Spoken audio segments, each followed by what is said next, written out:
Today's guest is a comedian, actor, musician, advocate, entrepreneur, five-time Grammy and Emmy nominee. For decades, her strong voice has been lighting the path for women, members of underrepresented groups, and other performers to follow. She has been named one of Rolling Stone's 50 best stand-up comics of all time, one of Vogue magazine's top 9 female comedians of all time, and was chosen by CNN as one of the 50 people who changed American comedy.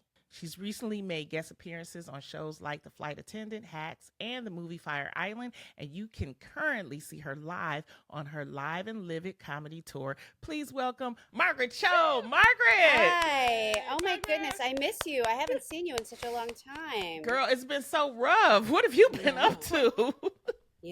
Just doing the same thing. We need comedy. This world needs comedy. Yes. So you and I are very, very busy.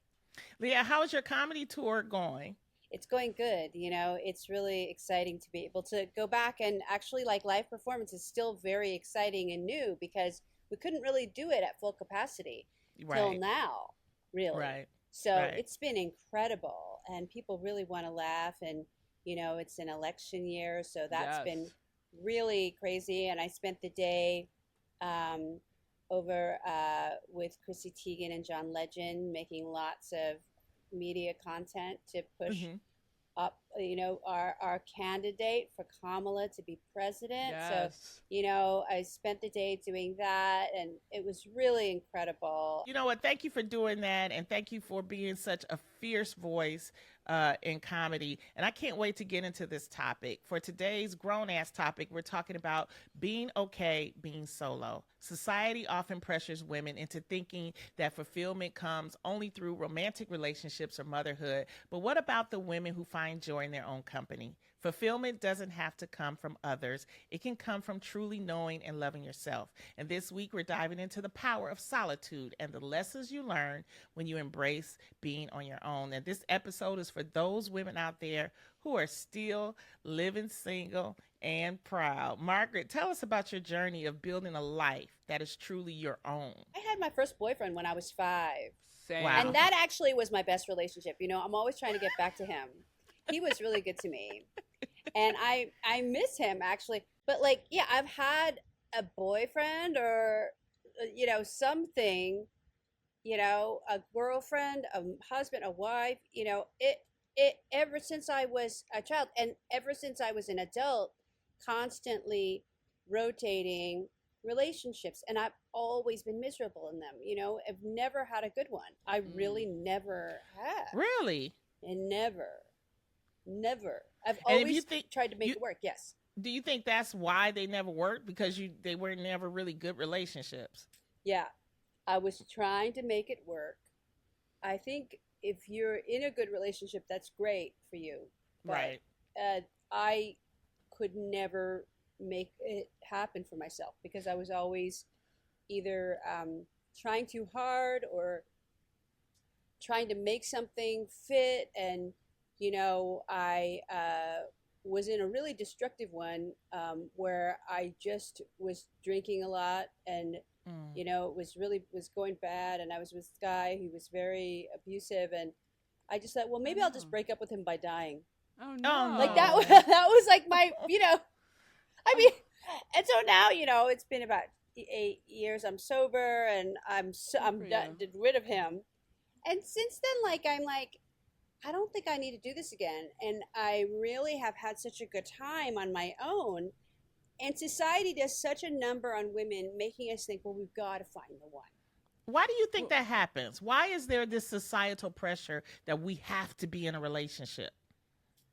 I honestly think that society is really afraid of women who are not being watched over by somebody, by a man, because they think we're just too powerful. Interesting. We would really take over. Well, can I ask you a question? Going back to what you're talking about trying to make things work. I know I've been married twice, Loni. I don't want to hear it from you. I'm a broken record. But the wedding bells sound like alarm clocks to her, Margaret. But I do think the superpower that I've had from those relationships is getting out when I knew they weren't working for me. Why do women try to stay when they know things aren't working for them? Well, Well, I stayed in one relationship because we had tickets. We had, we had tickets for Hamilton. Oh, I got way in advance, and I'm not splitting those up. That's a You know good what I reason. mean? When you get tickets, you are stuck until Listen. that event happens. I'm going to see that show, But it's like, I think we just get in our head of like, I don't want to look again. Mhm. I don't want to keep on looking.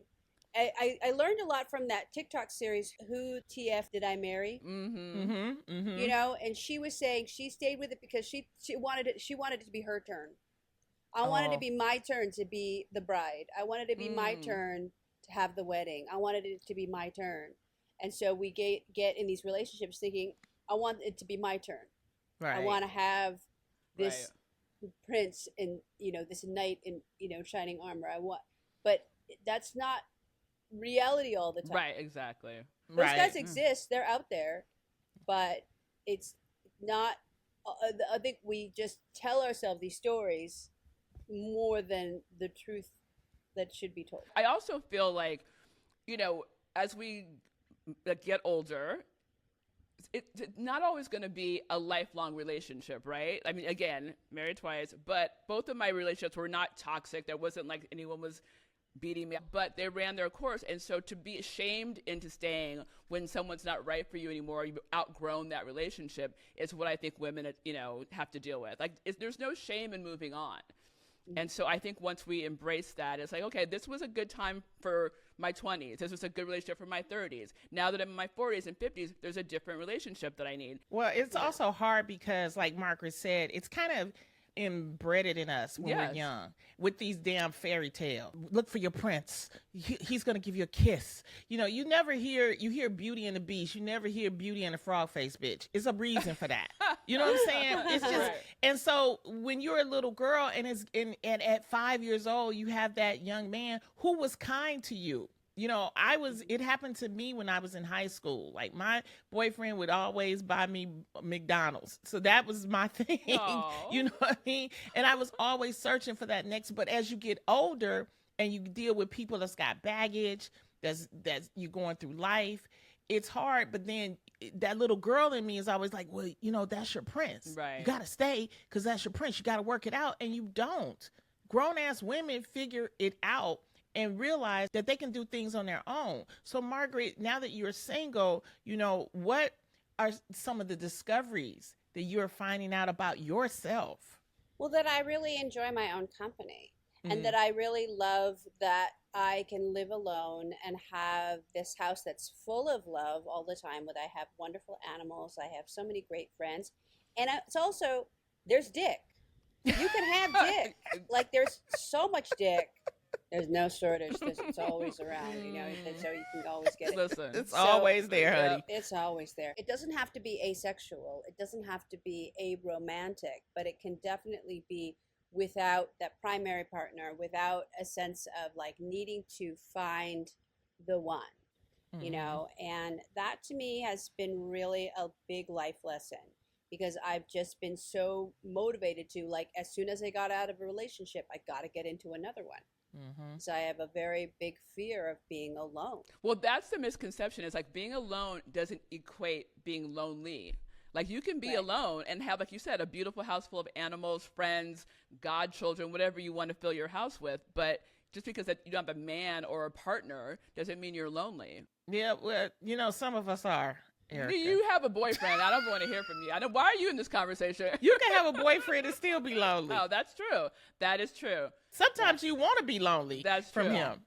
My boyfriend, though. But this is what I want to ask both of you ladies. What advice would you give to someone embracing singlehood and they're a grown-ass woman right now? Well, I think you should really take yourself out on dates, which I do pretty often. I like to go to restaurants by myself, and I really like to have a really good time, or just spend like the day like doing things that I want to do, like actually plan things and like go and do them. And like I take dance classes that are really like, it's not about exercise, it's about just expression, and it's really fun and it's really beautiful. You go and you do experiences or take trips. I take trips on my own that are not comedy. That's the other thing. We have to do things that have nothing to do with comedy. When you go travel, that's like a hard thing for comics because we're always like thinking about work.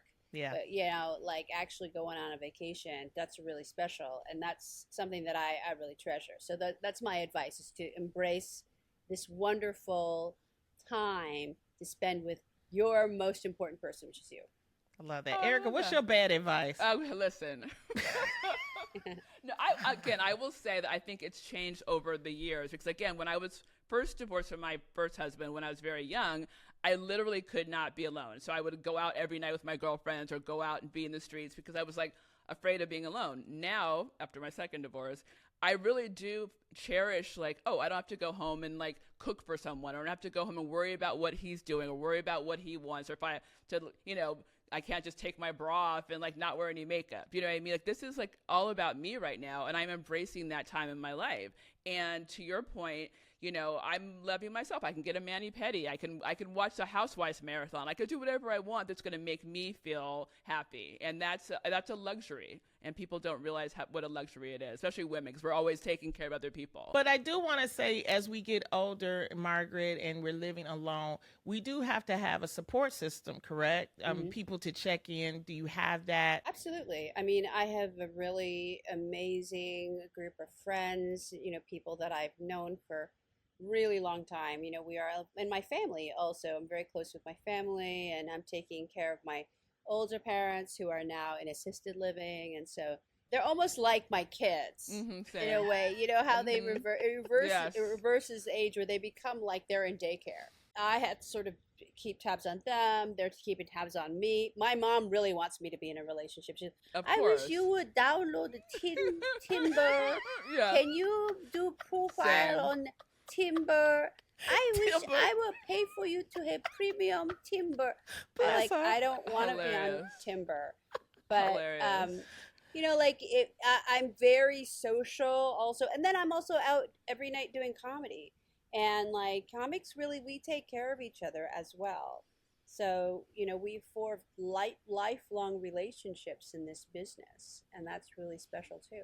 When you talk about your parents, like mine are the same. I'm not. My parents are, thank God, independent. You know, like they can take care of themselves. But you know, they're only happy when I'm in a relationship. You know, so I get the same thing. Like you do imitations of your mother. Like my mother's become a character on this show. We call her Claire Huxtable because my family's the Huxtables, and so Claire Huxtable has a comment about every episode. But they're in a different generation, right? And so I think I always say that our generation of women, we're kind of going through evolution. Like we're losing our tails in real time because we have mothers who want us to be on Timber or want us to be married, but then they also told us save your money so you don't need a man, you know. So my mom told like have your own bank account, and so we're like kind of straggling in the line of like, yes, we want that, like Loni says, that 5-year-old boyfriend who bought us a burger, but then we also want independent. So we're kind of paving the way, I think, for the next generation to be completely independent. Like my god kids, right? I have a 20-something-year-old goddaughter, and she's like, I may never get married. I'm not gonna have kids. Like she's, you know, she's in Harvard, you know, going to graduate school because she just decided why not, you know. And it's like we're paving the way for this generation of women who, when they get to be our age, will have, you know, done it because of what they wanted, not because our parents wanted us to do certain things. And I think it's important, I mean, to realize that it's okay to be solo, but Yes. you're open to having a relationship, correct? Yes. I mean, I'm open to it, but also I'm also very like aware that I have a different attitude. Like I was such a serial monogamist before. Like I had to have a relationship or else I didn't exist. And so now I'm pretty much under this idea of like if it happens, it's got to be right. Right. You know, I can't like go into another situation where I'm completely like constantly just micromanaging the relationship. And it's also my fault too, because I'm like, you know, choosing people that are unavailable, and then because ultimately I'm unavailable, really. So I think what I've learned also like through the journey of relationships in my life, that I'm actually like the most unavailable person. Interesting. Do you think you're more productive when you're single?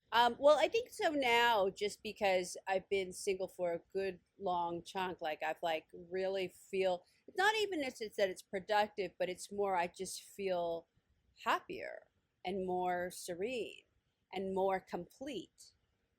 Because part of myself is not missing chasing after something that's not working or that I'm not able to catch.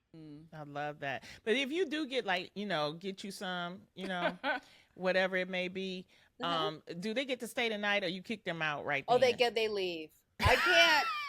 You know Yes. what? I can't sit with the snoring. Oh my God. That's not good. No snoring. I mean, unless we're on a trip, then that's a little bit different. Then I kind of deal with it differently. But because when you're grown, you got to go home. Yes. Oh You my can't God, be yes. like staying out at somebody's house. You know what I mean? When you're grown, you stay home or you leave early enough in the morning where it's like you didn't spend the night. So 100%. And you got to get a dog to use the excuse, oh, I got to go home with my dog. My dog needs to be taken out. Like, yeah, that's the, like I Yeah. don't like to spend the night at anybody's house. Like, No. But what do you? No. How do you tell them if they're at your house? Like, you gotta go. yeah, well, they 100%. already know. Yes. Like, that's already kind of pre-negotiated. Oh, okay. Anytime I have sex with somebody, they have to fill out a form. They have to fill out a bunch of like, Right. like, because I NDA. have. Yeah, I have to tell, like, okay, I like this sexually, I don't like that. Don't do that. And whatever you do, I love it. don't do that. And then also, you turn into a pumpkin at 2 a.m. So Yes. you're going to have to leave. So at this time, you're going to want to start to wrap things up. And so I'm just very clear and concise so that nobody's hurt or feels awkward. Right. You know, Right. so I always want, anything like that to be very clear. So I'm pretty good about that. But that's what being a grown-ass woman is. You can be honest, right? It's like, listen, I got stuff to do. I mean, like, I got a job. I've got, people to, like, see. I've got, you don't have to coddle Yeah, but them. she's Margaret Cho. You know they want to stay around. Yeah, They want, but she they got won't stuff stay to do. around. She's busy. yeah. Yeah, I love that. I love that. Let's talk a little bit about your Live and Live It comedy tour. What can people expect from this tour? Well, we're talking a lot about this election, and it's just such a really bizarre time, where we're actually like tiptoeing around Donald Trump. Like, people are just so worried. Like, what if he doesn't accept a loss? Like, he better accept Yeah, a he loss. has to. Like, why are we? Why is it the question? Like, why are we so like afraid? And I think America has collectively become like an abused child. Mm. Like, we're so on eggshells around this abusive father. Mhm. And we really need to break out of that mold of like, who cares what he says? Right. Yeah. He's Right. gonna lose, and he's gonna leave, and he's gonna go to jail, and that's Mhm. that's it. And it's like, so a lot of the show is that, and just talking about all the sort of collective trauma that this time has caused. So it's not just the last 4 years, but like the last 8 years, really. It's like through all of his presidency and through COVID and everything. So it's kind of managing all of that through comedy, which I love. I think it's really helped me get through all this time. Mm-hmm. Do you realize the history that you have as being the first Asian American with a network sitcom? Do you still see that as something that can help other future comics coming up? Because you give great advice when you talk about it, but I just wanted to know how do you still see it?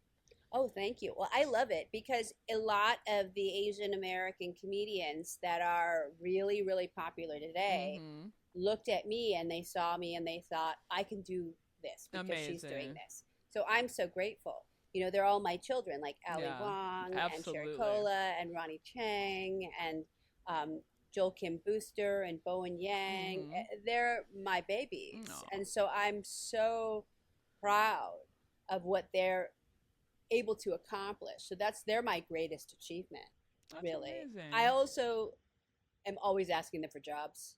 I'm going to ride those coattails, Oh, yeah.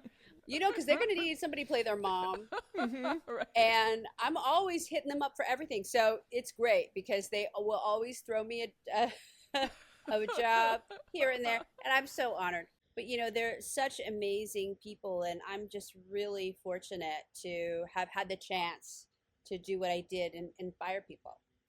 I love it because you have been able to survive, Margaret Cho. That's why, I've seen you just continuously rise and rise and rise. And a lot of female comics can't say that, especially, with us being in a minority.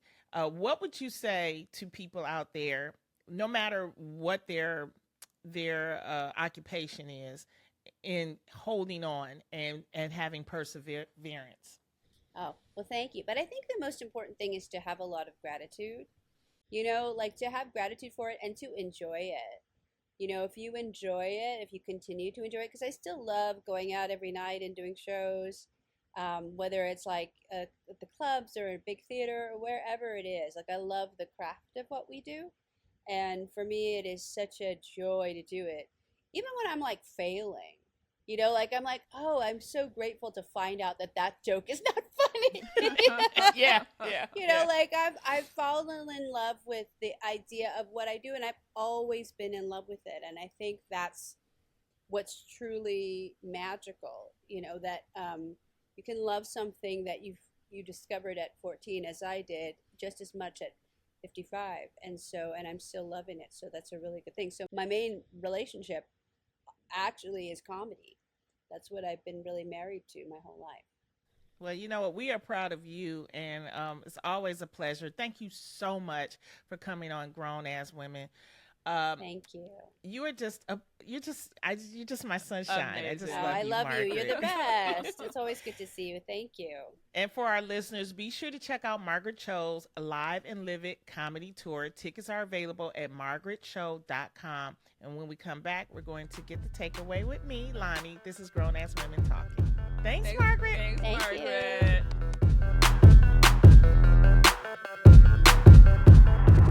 Oh my God, how much do we love Margaret Cho? I mean, she was just a darling. You know, she's so historic, and we've been knowing each other for so long through comedy.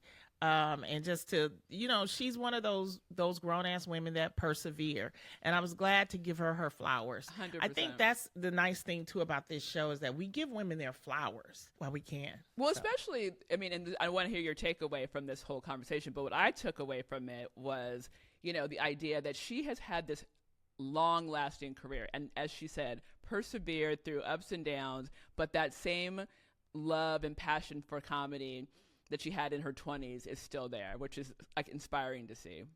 Well, I think the biggest takeaway too is it is okay to be solo. Mm-hmm. And it doesn't mean that you're going to be solo forever.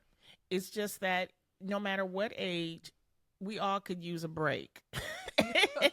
And so, you know, it's okay. But if you are, you know, solo, make sure that you have a support system. Make sure that you have a circle of friends that you can be in contact with. Get a pet, like you have a pet, you know.